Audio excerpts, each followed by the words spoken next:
আরেকটা কথা বলতে চাই, আপনারা জানেন এই খুনি মোদির জন্মস্থান ভারতে উল্লেখ করা থাকলেও এই খুনি মোদির জন্মস্থান হচ্ছে ইসরায়েলে।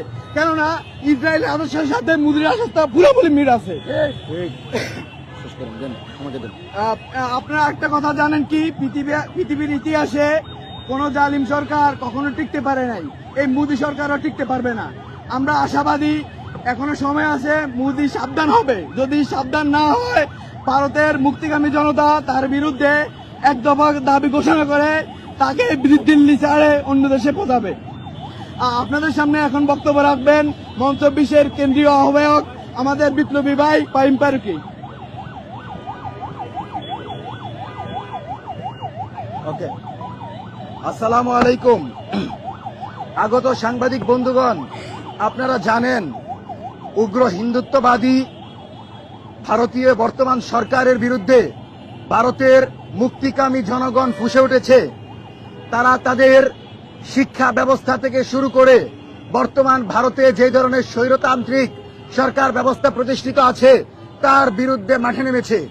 জুলাইয়ে যখন আমরা মাঠে নেমেছিলাম, আমাদের ভাইয়েরা যখন আজাদির স্লোগান দিয়েছিল, ঠিক তখনই কলকাতায় ভারতীয়রা বাংলাদেশের জনগণের পাশে দাঁড়িয়ে জুলাই বিপ্লবকে সমর্থন দিয়েছিল।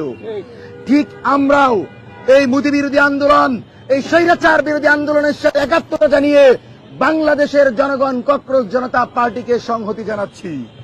এবং আমরা বলে দিতে চাই, কোন ধরনের সহিংসতা যদি মোদি করতে চাই, হাসিনা যেমন বাংলাদেশ থেকে ভারতে পালিয়ে গিয়েছে, ঠিক একইভাবে মোদি এবং হাসিনাকে ভারতীয় জনগণ ইসরায়েলে নিক্ষেপ করবে।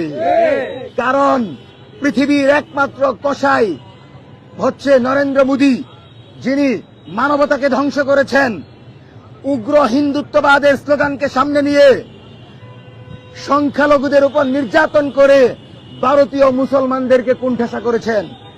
আজকে এই মোদি বিরোধী আন্দোলন যে শুরু হয়েছে, আমরা মনে করি এই জুলাই বিপ্লব মানে হচ্ছে একটি ক্রমান্বয়ে ঘটে যাওয়া নতুন সংস্কারের লক্ষ্যে তরুণদের একটা বিপ্লব।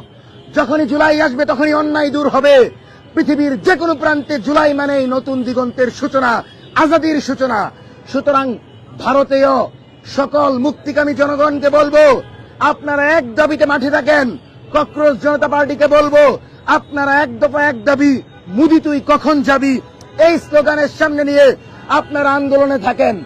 আমরা বাংলাদেশের মুক্তিকামী জনগণ, হিন্দু, বৌদ্ধ, খ্রিস্টান সম্মিলিতভাবে মোদিকে লাল কার্ড প্রদর্শন করছি এবং আমরা স্লোগান দিচ্ছি, গালি গালি মে শোর হে, মোদি তুই চোর হে, স্টেপ ডাউন